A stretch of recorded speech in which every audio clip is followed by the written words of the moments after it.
Bakit nga ba kailangan ng backwashing sa Aqualipure Full House Water Filtration System? Simple lang, para tuloy-tuloy ang linis at tuloy-tuloy din ang peace of mind mo sa tubig. Tara, pag-usapan natin yan here at Aqualitalks 101.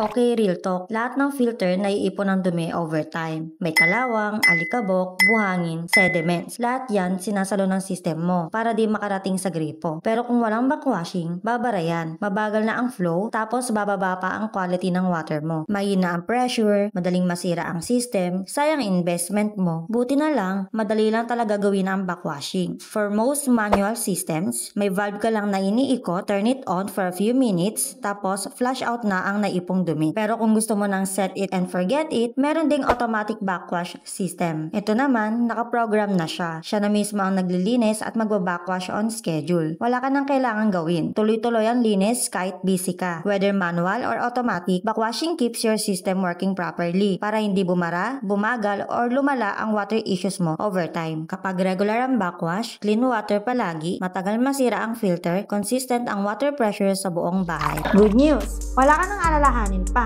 Curious how it works? Or kung kailan dapat mag-backwash?